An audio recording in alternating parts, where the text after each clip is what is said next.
Okay, this is Doug with Design Aid Studio.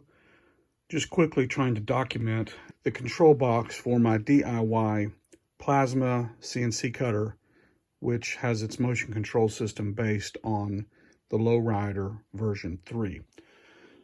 So this is an Acer Aspire desktop tower PC case that I gutted to use for the control box for the Plasma. The power comes in through the back in what used to be the power supply for the old desktop system. And I gutted the old power supply, and only one portion of it remains, well, two portions of it. This back part that screws in, that has a grill for a cooling fan, that still remains. This little bit here was attached to that, and that still remains. And the cooling fan is new. The cooling fan was bought, two of them actually bought as a set from Amazon. There were, by the way, already holes for another cooling fan here, and I just took advantage of that. And both of these areas took the same type of cooling fan, same size. There was a little switch underneath where the AC power goes in. There was a little switch to switch from 110 to 220, and I removed that. You've all seen that kind of thing. It's in a little case like this. Has a little switch inside of it that looks like this. So I removed that, and I used the access in the middle for the wires for the fuse, and I used the holes for attaching the holder for this little protective outer case. So my 13 amp fast blow fuse is inside of this. It is held from the bottom with two screws, and it allows me to get access to the fast blow, the main 13 amp fast blow fuse externally, where I've got plenty of access to it on all sides, as opposed to it being nestled up in this little hornet's nest of wiring that is surrounded by the EMI filter and the fans and the power supplies, and would be really tough to get to. I then scavenged one side off of what used to be the old desktop PC tower power supply to use kind of as a protective top, and I've simply attached this on the back with a couple of screws attached onto, well, I take that back. Let me explain. This piece here used to be a U-shaped piece, and it had another U-shaped piece that went on from the front, and I cut one side off of the U, but I left the other side. So this is now an L-shaped piece that is screwed in. These screws are holding in an L-shaped piece, and I mounted my electromagnetic interference filter, my EMI filter. I mounted it onto that L, and then I took, if I'm not mistaken, I think I took the piece that I cut off that used to be on this side, and I screwed it on here to make it kind of as a protective area to keep fingers out of this area. Just kind of as a reminder, don't reach back in there. So once the power supply comes in from here, it immediately then runs down to this main switch. And this is just an Amazon. You can also get them on AliExpress. This is just a machine power switch, and it's got capacity for 3 different wires in there. I'm only needing to use one of them. So I go in here, the power switch is able to complete a circuit or break it, and then I come back out of there and I go into the fuse holder box. The fuse holder box then connects to the fuse. The wiring goes from the fuse, comes back into the case, and then goes to the main line in of the EMI filter. Meanwhile, while the main line, the live line, so to speak, as opposed to the neutral, while the line side is doing that, the neutral side is passing straight, and that's the blue wire. So the brown is the line that's passing through the switch and the fuse. the blue wire is going straight from that AC main input straight into the neutral side of this EMI filter. By the way, let me mention this EMI filter that I bought from Amazon came with the wiring schematic sticker stuck on backwards, or I guess I should say upside down. So where it says line this way and load that way, that is backwards. And how you can tell if yours is backwards or not is that it shows that the line side has the ground. But when I actually look at my device, the ground was on this side. And I contacted the seller. They verified it was a quality control issue. They sent me a refund actually, but they told me that it was fine to use. I just needed to turn it the right way. So I'm using it even with the sticker backwards. That's a little frustrating to me. I'm a bit of a perfectionist, but anyway, I'm okay with that. So meanwhile, the grounding, this little green wire used to go straight to the chassis, and it bolted onto the bottom of this piece, which was bolted onto the chassis, and that was how it was grounding the whole chassis of the Power desktop PC tower. But now I've run the green wire into an extension, and I've taken the extension down to one of these beauties, and I've brought that extension in here, and anything else you'll see the little red bridging piece. So anything that I attach to this is effectively kind of like a star ground. And so the ground coming in from the grounding prong right here, this grounding prong is coming in here, and then from here I'm grounding. This ground wire is my electromagnetic interference filter, my EMI filter, and these two are my power supplies, a 5-volt power supply for the Mesa interface card and a 24-volt power supply for the end stops and for all of the stepper motor drivers. So while I'm using this one kind of as a star ground, so to speak, I'm using others of them for DC voltage plus and DC voltage minus. So this is DC voltage plus, this is DC voltage minus, and then back here, this one is DC voltage plus, and this one is DC voltage minus. So those are kits from Amazon. The name brand is this CNC, and I bought 2 kits that had several different assortments of sizes, and I've been really pleased with that. Link in the description. So going back to our flow, comes into the EMI filter, comes out from the EMI filter, and goes straight across to the power supplies. The 24-volt power supply, the line coming in, the neutral coming in, and then the ground heading down to my grounding area. And then on the 5-volt power supply, we've got the line in, neutral in, and then grounding going down to where we're grounding everything, what I'm using for a star ground. Meanwhile, the only thing that the 5-volt power supply does is bring power over to the Mesa 7i96S.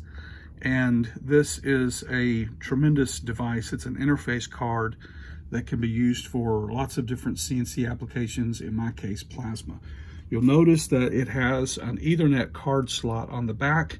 The Ethernet card slot on the back conveniently happens to line up fairly decently with one of the PCI expansion slots on the back of the tower. I did have to grind out a little tiny area for that little release tab. It wasn't quite a perfect fit, but close, and close enough to go ahead and use it.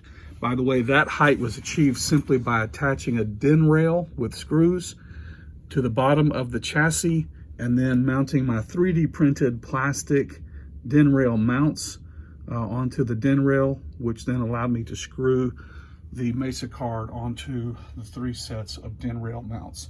So power from the EMI filter to the 2 power supplies, and I've already traced for you the 5-volt power supply's usage, only one thing. By the way, the 5-volt power for a Mesa 7i96 goes in here, but power for a 7i96S does not. It goes in here, and it frees this up for sending control signals to, I think, a spindle or that kind of thing. So let's turn our attention to the 24-volt power supply. Again, this is an Amazon purchase. I'll put a link in the description. Amazon purchase, link in the description. Amazon purchase, link in the description. Also, the stepper motor drivers, Amazon purchase, link in the description. And the fans, and these. Pretty much everything in here, even the den rails. I think pretty much everything in here except the Mesa card is all Amazon purchases. So let's turn our attention to the 24-volt. And the 24-volt has multiple DC volt plus and DC volt minus. And the DC output of this 24-volt power supply is lighting up the plus and minus on these, from which I'm distributing power to a couple of my items back over here. And I'm also distributing power from these two back over to these two 24-volt cooling fans, which I'm really pleased. I shopped around and got some that had great output with low fan noise. Really pleased with these. Again, link in the description. Also, I'm taking from the 24-volt power supply down to these. This one for DC volt plus and this one for DC volt minus. And these are bringing power to not only end stops here on the front, but these are also bringing power to the stepper motor drivers. Now, the stepper motor drivers came from Amazon in a pack of 6. And for this usage, you only need 5. So what am I going to do with a 6th stepper motor driver? I have no idea. I figured I would just hold it in reserve, and I figured the best place to store it was right here in this case. So that's the reason this top one has no wiring connected to it. It is just simply a spare. I'm just putting it here because I don't know where else to put it. So if I ever do need one, I'll know where it is. Meanwhile, you'll notice, and if you've never done this, these are really cool, both here on the Mesa card and here on the stepper drivers. These little wiring connectors pop right out. They allow you to bring your wires in, screw them down tight, and once all your wires are in place, then you can simply plug the whole attachment back in, and it kind of goes in with a click. So that's really slick, and it really helps.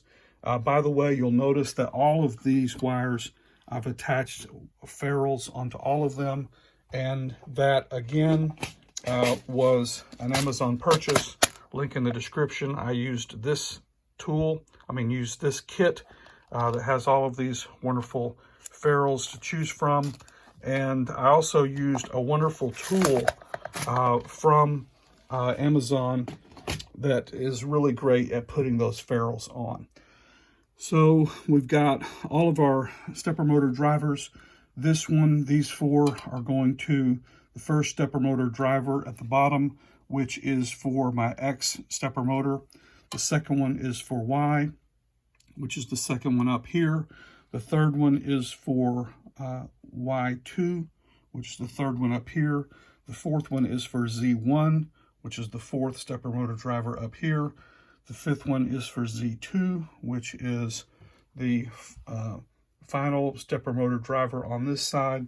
And then these color ones are color coded because those wires are coming up and they're going, those colored wires are coming back here and they're going up behind the stepper motor drivers, and they're connecting into this aviation style quick connect here, which when you come around on the front of the case, you'll see it is this one that is described as ARC. And this is the one that is providing signals to the Mesa brand torch height control A to D converter, or THCAD.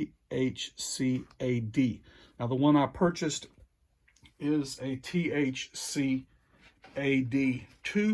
There are several to choose from, and that particular card could be located in here. For instance, I could put it on this DIN rail here, or better is to locate it on your plasma cutting machine. So I 3D printed an external protective case, and I've got it mounted inside there. You can see the card is inside there, and eventually I will have a soldered up aviation style quick connect here, and this one, ARC and CNC, will both correspond to these two here, ARC and CNC. And you'll notice in some cases I ran out of enough aviation style connectors. I had to order some more. By the way, it's another Amazon purchase, link in the description. I've got more on the way, but I needed 4 for all of these. Float Z only needed 2, but I was already out of my 2s, so I used a 3. One of those pins will be unused. For my end stops, I needed 2s. This one I had run out of 2s, so I used a 3. One of the pins will be unused. So taking them in order, we've got X stepper motor driver, Y stepper motor driver, Y2 stepper motor driver, Z stepper motor driver, Z2 stepper motor driver, float Z. And then down here we have the input from the E-stop button, which is another Amazon purchase. I'll put a link in the description to the E-stop button that I purchased. And then we have, taking them in matching order, our end-stop control signal for X, Y, Y2, Z, and Z2. By the way, these two here, one of these is for feedback on the arc current so that the torch height controller knows what to do. And the other one sends your start signal and your communication to the plasma machine, your CNC, what you might call your plasma start control signal.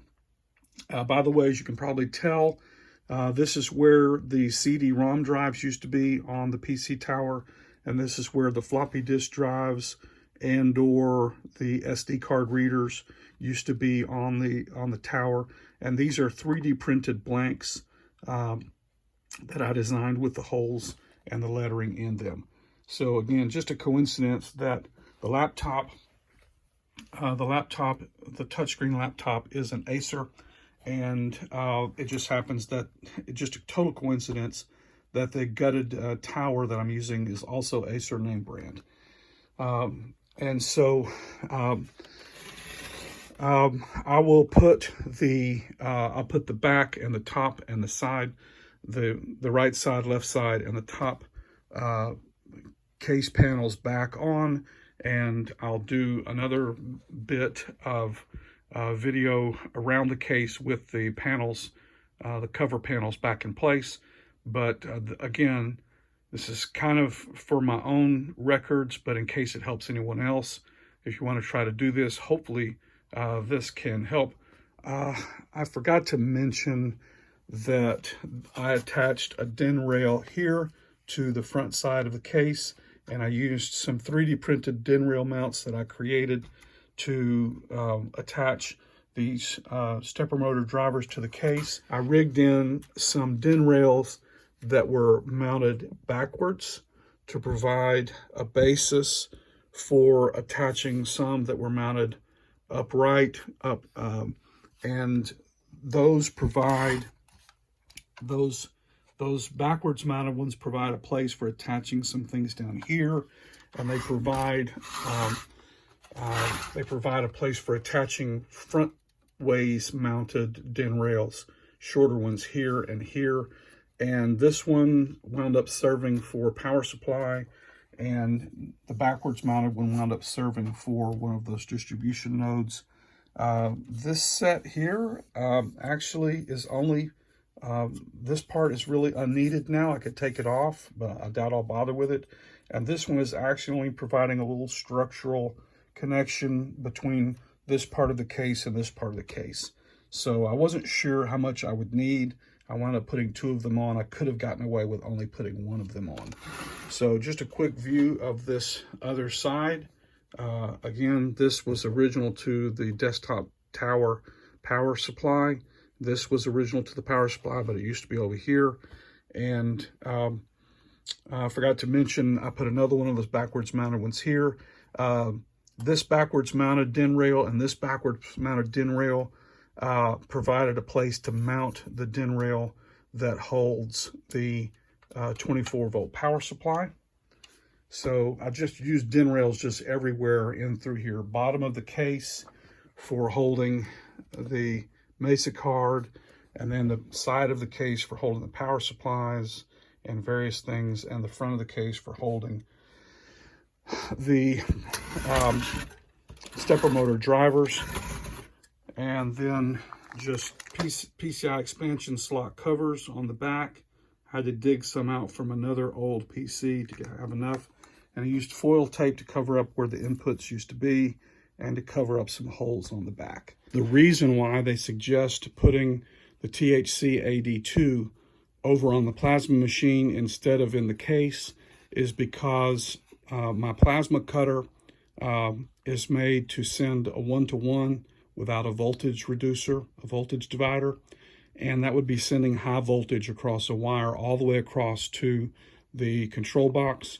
And the THC AD2 is made for where a voltage divider is in use.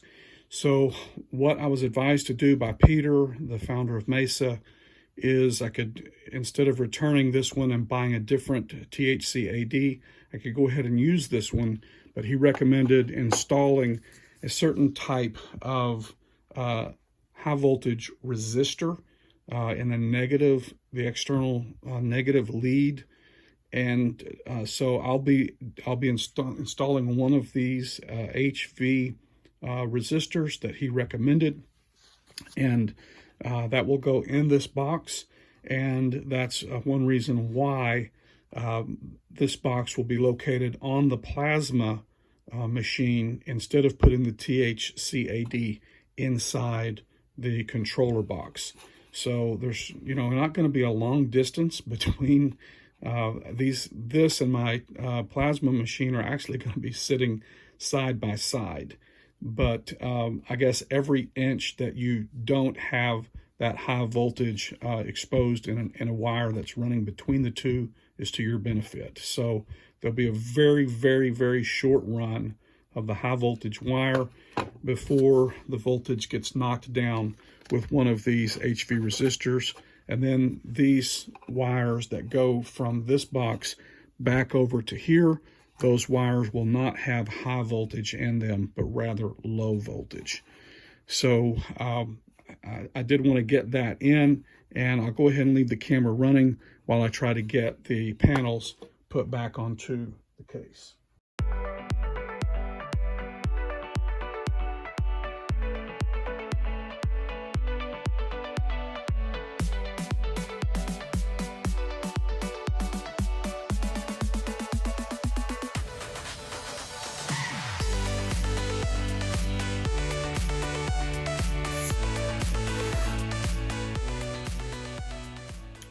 All right, so there it is, all done up and complete. One last thing I still need to ponder is whether or not I like these holes here. And I'll have to ponder on whether or not I want to cover those holes or leave them. There is an air input right here, and the fans would draw, the idea is the fans would draw the air in here across the electronics and out the back.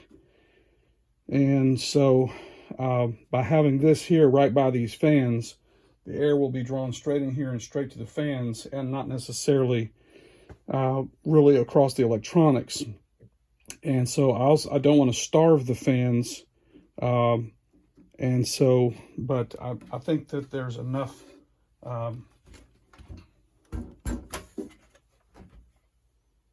these are the holes here, they're about that tall and about that wide. They're moon-shaped, half moon-shaped holes.